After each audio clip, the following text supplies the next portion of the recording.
life is in shambles. Shambles, I tell you. Well, my life's fine, but my garage is in shambles. Look at this mess. This is insane. I don't like to live this way. I'm generally a very organized and orderly person, but this is out of necessity. I subleased my office, which is fantastic news, but it was kind of sudden. I had to move out of there in the span of just like a couple days. So I had to just throw everything into the garage here, and it'll one day be organized, but not today. And right now I'm just looking for scanner supplies, scanning fluid, Mylar sheets, the inverted mounting station. There we go. Because today we're going to be scanning some negatives, because we're going to be making some prints, baby. Now, believe it or not, it actually looks better than it did. My plan was to get everything organized, you know, like the week after I moved into my new office. But you know how those things pan out. They generally don't. So basically, I have a dedicated workspace here at my house that will soon be my office. It's a little detached building. And my plan was, okay, move everything here, and then get that little space spruced up. That shouldn't take too long. Throw some paint on the walls, and then I wanted to change the floors because the floors were hideous. And first things first, pulled up the baseboards, and everything was going fine there. They were all coming up pretty easy. But as I was pulling them up, I eventually hit some wood rot, which is not good. And that wood rot was in the studs to an outside wall and to the little shower that's in there. So one thing led to another, and before you know it, the whole thing was torn apart. So I've gotten the place pretty well demoed now and isolated the problem, but it needs a lot of work. All the structural damage needs to be replaced or fixed, and then I got to do new drywall and new floors and paint and all that stuff before I can move in. And so it's been delayed quite a bit, me moving into that little space. And that means I got to live in this filth. And now I even got a bunch of construction demo filth added to it.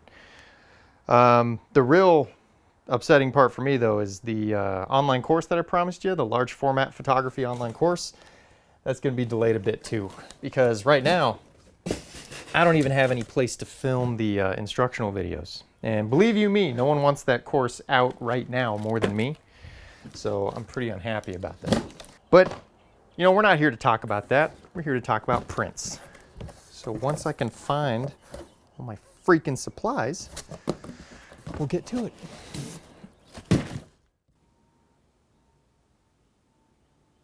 Remember this bad boy? Made this thing 6 years ago now. I did a video about it back then because why do anything in life unless I can post a video about it on YouTube? 6 years ago. Back when old baby Nick was making prints. A little longer in the tooth now. And fatter in the face. But I've always really liked this piece. That's why it's graced the walls of my living room ever since. And the main thing I like about it is the framing style. Because you got this nice floating print in this shadow box, just black and white. It's a real clean, modern look. And I like it a lot. And the reason we're looking at it today is because I'm about to make 4 new prints in this exact framing style. And the best part of it is, these prints are actually going to a client. They're going to be hanging in a brewery tasting room in San Diego, which is really cool. And I've seen pictures of the place. It's freaking hip, man. It looks awesome. So these 4 pictures are going to look really good in there. And Harland Brewing Company is the brewery. And the parent company of that is called Ocotillo Holdings. And so the company wanted to have something that paid homage to their Ocotillo namesake. And so we're going to be doing these 4 prints, these 4 pictures of Ocotillo cactus that I took in Anza-Borrego Desert.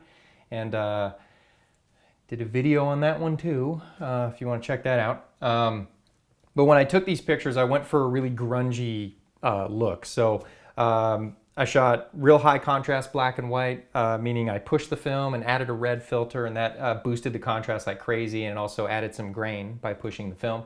And the film back even had a light leak on it that affected some of the photos, so they even have a little bit of that real filmy look with a light leak going across it. And I'm real excited to get these printed because I think they're going to look awesome. And you know, looking at these photos, and looking at the kind of film grunginess of it, I had an idea, which was these would look really cool if we printed them including the film border, which I know is a little hacky sometimes to include the film border, but I thought it would work really well on this, just given the look of the photos.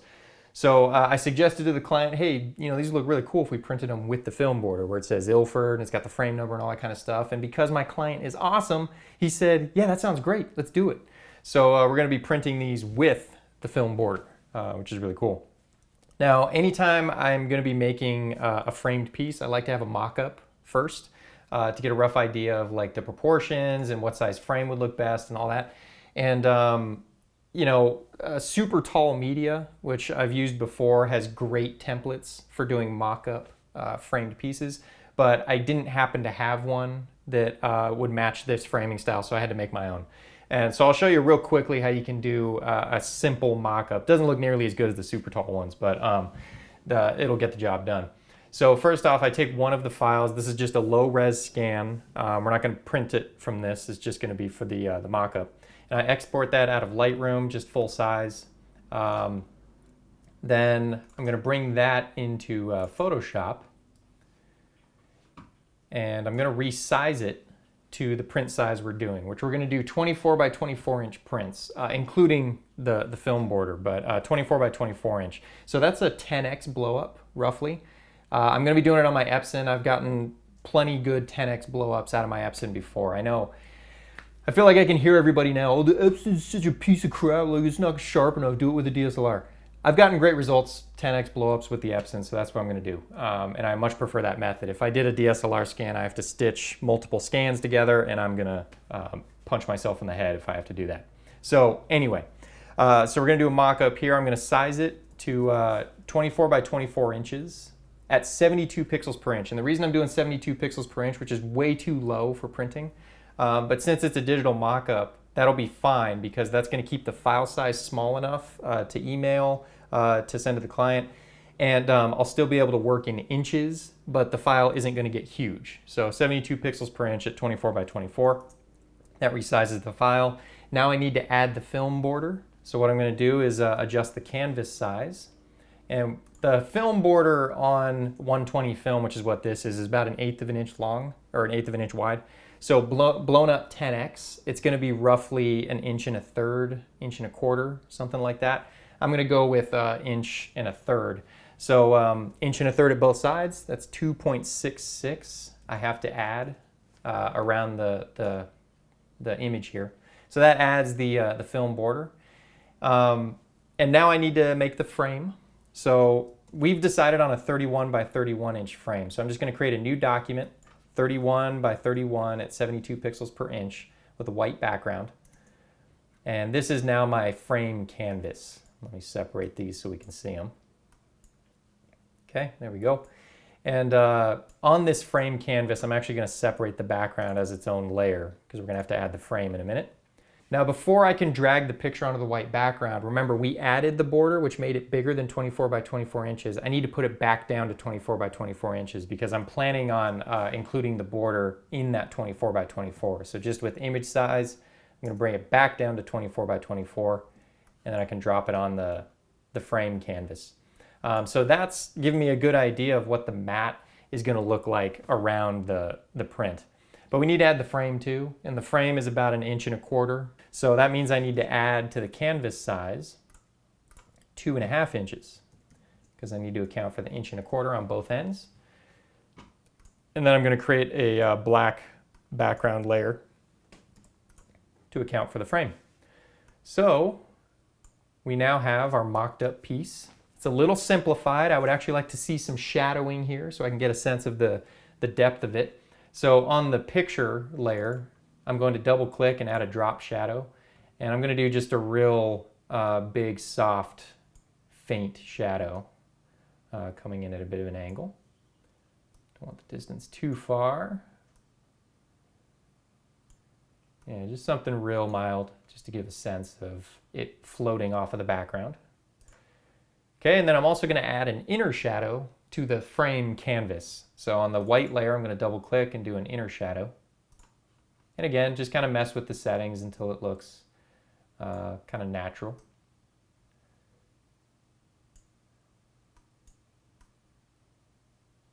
Okay, I think that'll do. And then I have a good idea of, three-dimensionally, kind of roughly what it's going to look like. Now, of course, I don't have any of the labeling around the frame, so it's going to say Ilford Delta 100 Pro, and it's going to say little frame numbers and all that kind of stuff. So if I want to get real crafty with it, which I do, I can use text to add fake, frame numbers and that kind of thing. So I did that. I sent it off to the client to get the sign off, and he loved it. So we're moving forward with that. So 4 pictures, all fluid mount scanned. I got to get the negatives and start the process. I label all my rolls of film by the date that I took it in reverse date order. So year, month, day, then a dash, and then a number indicating what number roll it was from the day. So 1 is the first roll that I loaded up for the day. So that makes it real easy to find. Everything's in sequential order, and as long as I know the date that I took the pictures, which in this case was January 31st, 2017, they're pretty easy to find in my binders. I scanned all 4 negatives using an inverted fluid mount technique on the betterscanning.com inverted fluid mount station. In a previous video, I covered that this is the sharpest method for scanning on the Epson. Now, I've had several people reach out to me saying they've tried to obtain their own betterscanning.com inverted fluid mount station, but were unable to. And the truth of the matter is, I have no idea if they are still in business. Their website seems to be updated relatively recently, but I hear from people that they've tried to contact them 3 or 4 times and never heard anything back. So I don't know if these things are still for sale. Now, there are plenty of tutorials on YouTube on how to do a fluid mount, so I'm not going to go over details here, but I will give you 3 tips that I wish I had known when I started. Number 1 is, be sure to invest in anti-static glass cleaner. Don't rely on just Windex or some regular glass cleaner. The anti-static glass cleaner does make life a little bit easier. Also, invest in true scanner wipes. Don't just rely on paper towels. Those things throw lint all over the place. Actual scanner wipes are much better for this. And finally, to squeeze out air bubbles from under the Mylar sheet, I never got good results using a rubber roller, which is what a lot of tutorials say to do. The rubber roller often left marks on the Mylar sheet for me, but also it just put in way too much force and squeezed out too much scanner fluid. I get much better results just using a couple of scanner wipes folded up into little squares and just gently push bubbles to the edge and gently push out excess scanner fluid. Getting a good fluid mount takes practice, but ultimately anyone can do it with the right tools. I, of course, use Silverfast software to run my scanner, and I actually use 2 products from Silverfast. One is Silverfast Studio, so that's the main scanner software, and Silverfast Hdr, which is a completely separate program. Now, I'll tell you right now, Silverfast Hdr is a horrible name for the program. It's a fantastic program, but a horrible name for it. It's very misleading because there's nothing HDR about it. It doesn't result in a higher dynamic range file or anything like that. Really what this combination of programs does is it allows you to scan the negative as kind of a raw file. Basically, you can scan the negative with no image adjustments whatsoever using Silverfast Studio, and this creates a TIFF file with all the raw scanner data. Then you can take this TIFF file, open it in Silverfast HDR, and make all of your adjustments there, including tonal adjustments, negafix, and ISRD if the film can accommodate it, because the raw scanner data can even record the infrared channel as part of that TIFF file. I really like this workflow because it allows me to do the fluid mounting part of scanning back to back to back on all 4 of these negatives without having to waste time making adjustments on every single one of them. I simply scan each negative as a quote-unquote raw file, and then later on I will open up each one separately in Silverfast HDR and make my adjustments there. It allows me to compartmentalize the workflow and focus on one thing at a time. After processing the scanner TIFF in Silverfast HDR, it creates a new TIFF with the scanner adjustments now applied. I then take that file into Photoshop and apply some sharpening and do some very minor dust removal before bringing it into Lightroom, where I make my final adjustments in terms of tone and contrast. One of the reasons I like doing that in Lightroom is A, it's non-destructive editing, so I can undo anything pretty easily, but also I can easily pull up my original proof scan side by side and apply the edits so that they end up looking the same. Now, I don't have to make the high-res file look exactly like the original proof file, but in this case, I like to do that because the client is expecting a certain look based on what they saw on my website or YouTube or whatever, so I need to make sure that high-res final is a pretty similar match to the original proof that they are familiar with. Once I've completed the adjustments, I export it out of Lightroom, open it in Photoshop one more time to resize it to the final print size of 24 inches by 24 at 300 pixels per inch. I apply one more sharpening, maybe a second, but I didn't on this one because there's so much grain, I didn't want to push it too hard. Then it's one final round of dust cleaning. And just like that, they are off. So they're on their way to my lab here in Orange County, Pro Photo Connection. They do all my printing. And I'm excited about these, man. I think they look really cool. Prepping these types of files for print always take a long time. I've been at it pretty much all day. Between cleaning dust, sharpening properly, adjusting tonalities, it takes a little bit of time, but they're ready to go, and I think they look pretty freaking cool. They're gritty, they're grainy, they're light leaky, they're contrasty. They got all the E's that I like in my black and white desert photography. So I think they're pretty cool. Now, I'm doing these prints on Hahnemühle photo rag paper, so they're pigment prints, they're inkjet prints. In previous videos, and still quite frequently, I've done C-type prints, which are prints that are actually wet process prints. They're on, Fuji paper or Kodak paper. And I often like that type of print for when I'm doing a different type of framing style. With C-type prints, I can frame it with no glass. So I can do that float mount glass-free presentation style, and the print is simply protected with a laminate coating. And that's what I really love about C-type prints, is that I can frame it with no glass. But these are going under glass anyway, so I'm gonna go with the higher quality pigment prints on Hahnemühle because they have better longevity, and they got a real nice, thick paper that looks nice when it's floating in a frame like that. So these are going to be good, but what I'm going to have my lab do is proof one of them first. So that means I'm going to have them print a test print, basically, of just one of the files. And I'm going to get two types of print made, or proof made. I'm going to get a resolution proof and a color proof. Now the resolution proof is actually a little segment of the full-size file, and I can use that to check my sharpening, to check my scan settings, to make sure I didn't over sharpen in, there's not too much grain and that kind of stuff.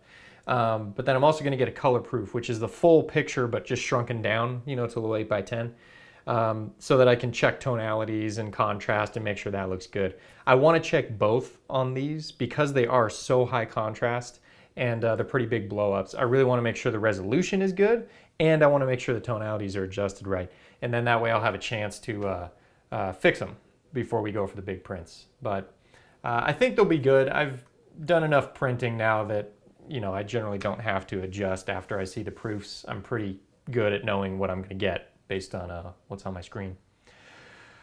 Okay, I'm going to go take a freaking nap. Next up, we'll get the proofs and take a look at how those are.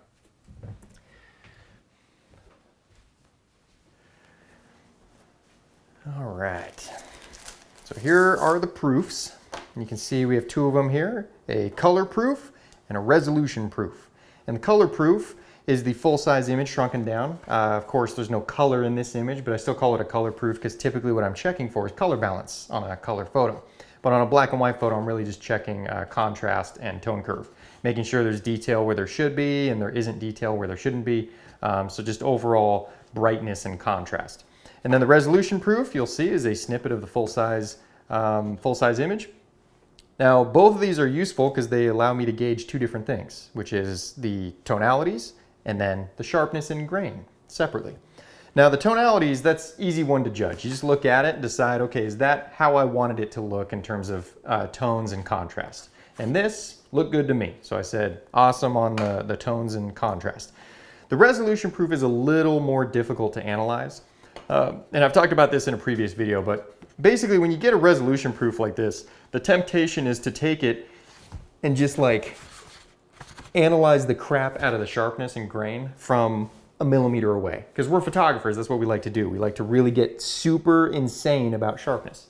But that's not a realistic judgment of a print like this, because when it's hanging on a wall, no one's gonna go up to it and really like you know, pick it apart that close. So you want to hold it from a reasonable viewing distance. Now, by the way, a realistic viewing distance is probably 10 feet away. Most people aren't going to walk up to the print and really analyze it closely, the vast majority of people. But let's say there's some photographer visiting the brewery and he wants to check it out real close and he's like, ooh, really picking it apart. He's still probably not going to get much closer than that. So I try and use that as a judgment call for the resolution, for the sharpness and the grain. So from about here, I'm looking at the sharpness. It all looks good to me. It's not over sharpened. It tends to look over sharpened when you get the kind of halos around edges. If you've over sharpened it, that's what happens. I'm checking the grain. The grain doesn't look bad at all. And in fact, these are gritty, grainy pictures, so there should be some grain. There's actually, in these prints, there's always less grain than I expect to get in the resulting print. It always looks worse on the screen when it comes to grain. But I saw the resolution, felt great to me. The sharpness looks good, grain looks good, contrast and tonalities look good. So I told ProPhoto, let's do it. Go ahead with the 4 prints. And they went ahead and got those done. And I actually have those with me today because they did it today. And I checked these proofs yesterday. And I think they look awesome. Well, I've only seen one of them yet because I haven't actually taken it out of the package yet. So I need to find a space big enough where I can lay these out. I think it's gonna have to be on the floor. But I am anxious to see all of them.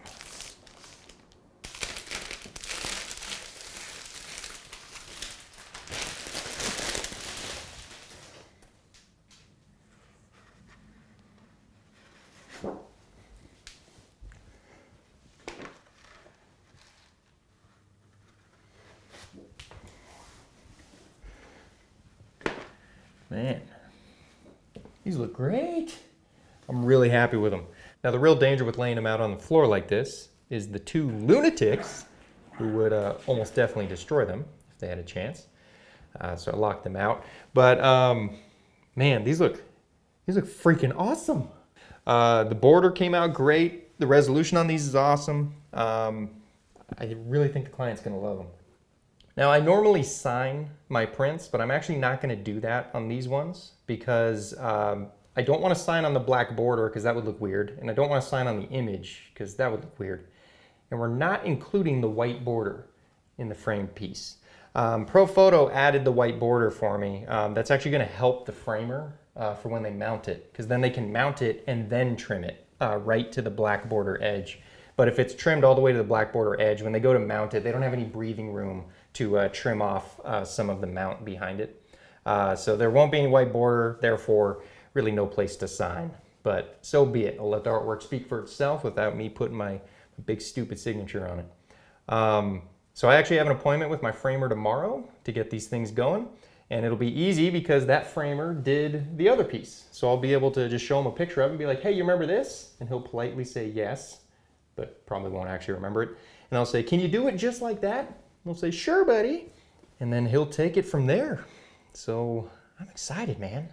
Next time we see these bad boys, they'll be behind glass. And that's my favorite step, is seeing the finished, completed piece.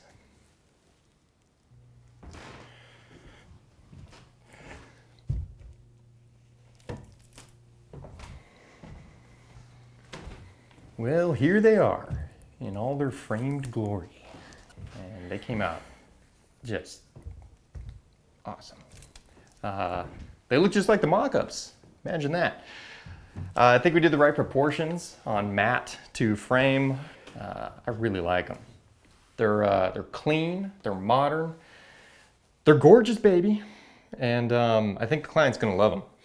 Now, I've stressed in previous videos the importance of having a framer that you trust. I've been going to Solomon Art in Fountain Valley here in Orange County for a long time, and I ain't going anywhere else.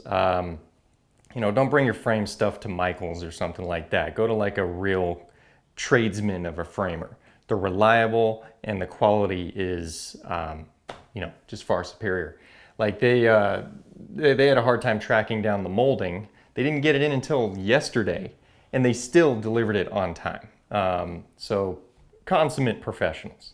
And the quality is, of course, great. When you do a float print like this in a shadow box, what can happen sometimes if it's not really framed as well, the print will actually have some curl to it. So they actually don't mount the print all the way to its edges. But what they did at Solomon Art is they mount the print all the way to the edges, and then they bevel the backer inward so that you don't really see the edge at all from the side, but it is a solid surface all the way to the very edge of the print. And that creates a perfectly flat piece of art within the shadow box frame. So they did a fantastic job. Now they're in these nice protective sleeves, but I gotta see one of these bad boys outside of its sleeve because I really want to see it face to face. The question is, which one do I want to open?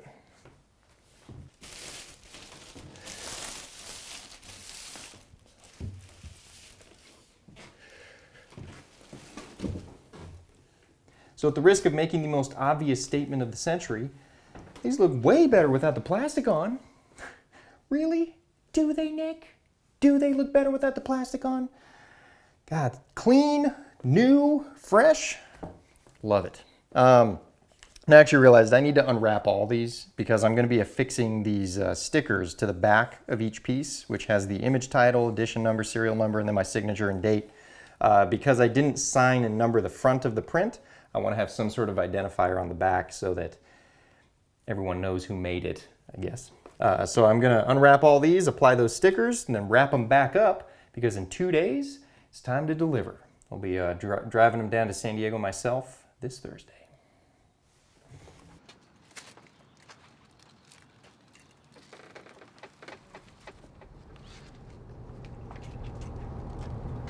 I'm finding it difficult to part with these pieces. Just don't want to give them up. Which definitely doesn't happen with every piece I make for a client. But these ones, for some reason, I just feel a connection to them. And I don't want to give them up. They're very much my style, they're very much my vibe, they're very much the kind of thing that I like to hang on my own walls. And as a photographer, not every picture I take is something I would want to hang on my own walls. That's just a fact of being a photographer. You can take a photo that you're proud of, that you like, that you think is good, but you never hang it on your own wall. And that doesn't diminish the achievement of making a good photo. It's just something that you don't want to see on your wall long term. These 4 photos, I would love to see on my own walls long term. If only I had the space. Yesterday, I found myself just staring at these 4 prints in their beautiful frames. I just sat on the floor and looked at them for an extended period, just soaking them in, which I've done before on framed pieces I'm really proud of.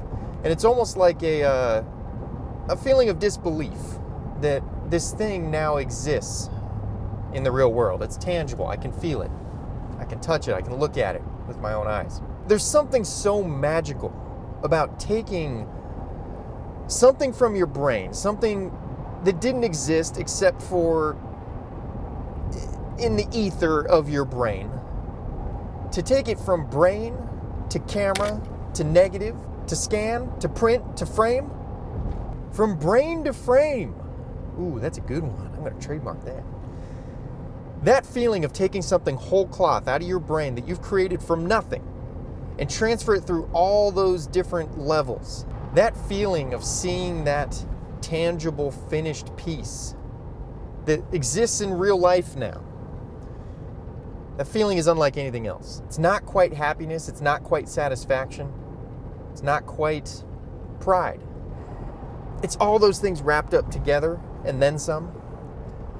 And that's just a feeling that I'm always chasing. And when I do get reminders of it, like when I get an opportunity to make some prints for a client, and I get to experience that feeling again, I'm reminded myself how important it is to print my work. I forget it sometimes. But that feeling of looking at these finished pieces, it's unlike anything else in photography. And I know I've said this before, I've covered it in previous videos, I'm a broken record, I get it, blah, blah, blah. But it's true. It's important to print. I know it's hard to print big and it's hard to print framed because it's expensive, let's be honest. And then you got to store the prints. But man, you got to get out there and make some little prints, make some zines, make some photo books, make some albums like, you know, in the old days. The feeling of having those prints is worth the expense and effort. So as difficult as it is to part with these framed pieces, I'm beyond grateful that a client has given me the opportunity to feel that feeling again. And whenever I go to visit this brewery in the future, I'll get to experience it all over again.